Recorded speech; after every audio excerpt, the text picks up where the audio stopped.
Como usar despesas dedutíveis de imposto a seu favor? Eu já vi muitos declarantes receberem uma restituição de um valorzinho pequeno só porque não sabem quais despesas realmente são dedutíveis, abate imposto de renda.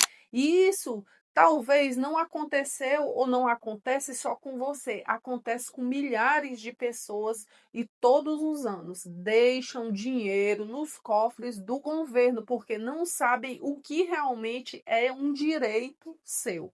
São 17 anos aqui no escritório vendo muita coisa acontecer. E quando a gente fala de dedução de imposto, nós não estamos falando de gambiarras, nós estamos falando daquilo que está previsto em lei. Então, fazer uma declaração recebendo uma restituição de um valor maior é fazer uma declaração porque você entende realmente de fato do que é um direito seu.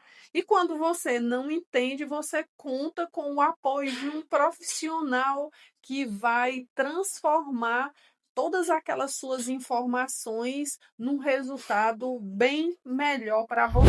Eu sou a contadora Ana Lira e nós trabalhamos há 17 anos, como eu falei, levando informações consistentes para todos os nossos clientes. Declarar imposto de renda, existe duas formas de dedução. Uma, pela dedução legal, onde você mostra para a Receita Federal várias despesas ou dependentes ou informações que lhe garantem o direito de deduzir imposto legalmente. Ou você escolhe uma outra tributação, que é chamada simplificada, e automaticamente a lei lhe permite aplicar 20% sobre o valor dos rendimentos declarados e ali trazer um retrato dentro da sua declaração, se ainda lhe cabe pagar imposto ou se você vai restituir algum imposto. Então, estamos falando de um tema importante que é deduzir imposto, porque quando se deduz imposto, olha o que acontece, aumenta a restituição. E falar de uma restituição de um valor maior é de interesse seu, meu e de qualquer outro contribuinte. Então, vamos aqui tratar de despesas que são legalmente dedutíveis de imposto de renda. E eu começo com as despesas médicas, que são muito usuais, mas não só a despesa de consulta, despesa de exames, despesas com planos de saúde, mas eu quero trazer para você uma despesa que você possa ter com um transplante, a despesa de uma cirurgia, a despesas com prótese ou procedimentos estéticos. Mas, claro, vamos levar aqui as despesas estéticas a algumas exceções, assim como também a despesa que você teve com uma canetinha emagrecedora. Tem dedução? Pode ser dedutível? Pode, mas tem exceções para isso, que vale muito a pena você consultar o profissional contador para ele lhe dar orientação até que ponto você pode deduzir. Aí nós temos as despesas com educação, não só aquelas que a escola particular do filho, mas a despesa também quando você faz a faculdade, quando você faz uma especialização, uma pós-graduação, tudo isso contempla esse rol de despesas legais com educação.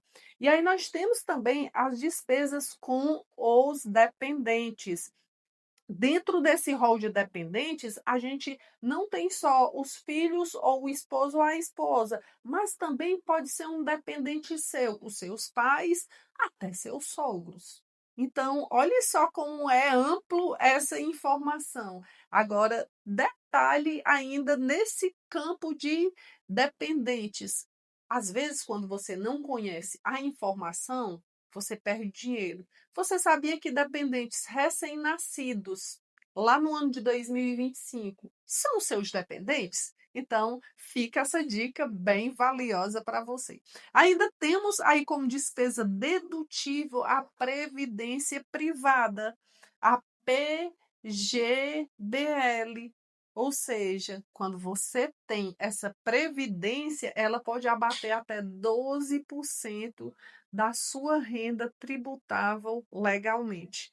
Olha só que tanta informação valiosa você está tendo aqui nesse vídeo. Então, se você não ainda conseguiu compreender de uma forma tão clara qual é o interessante para você optar pelas despesas legalmente dedutíveis ou pela tributação simplificada, eu já deixo aqui a disponibilidade de fazer uma simulação totalmente gratuita para você. Qual seria a melhor opção para você apresentar na sua declaração de imposto de renda? Olha só o que eu vou lhe contar. Recentemente eu recebi uma cliente que queria fazer a declaração dela de forma simplificada, mas ela me contou que em 2025 ela deu à luz a 2 bebês, por sinal gêmeos. E o que ocorre? Ela tinha várias despesas com a maternidade e além do mais 2 dependentes. Eu, claro, dando a informação mais precisa para a nossa cliente, fiz a declaração dela usando a tributação das deduções dedutíveis. Nisso, a restituição dela subiu. Então, são análises como essa que você tem que fazer antes de transmitir a sua declaração de imposto de renda, porque você pode perder dinheiro. Agora, detalhe: muitos contribuintes ainda preferem fazer a declaração de forma simplificada pelo um ponto, não guardam a documentação. E essa documentação ela é essencial para que você prove para a Receita Federal caso a sua declaração caia na malha. Prove aquilo que você está declarando. Então, se você quer saber quanto pode economizar no seu imposto de renda, disponibilizo aqui uma análise de forma gratuita para que você, antes de transmitir essa declaração, já saiba o valor da sua restituição. Então, se você gostou desse vídeo, ó, dá aquele like. Se não é inscrito no nosso canal, se inscreve, ativa lá o sininho, compartilha esse vídeo com outras pessoas, porque esse vídeo ele tá cheio de informações preciosas para você pagar menos imposto e restituir um valor bem maior.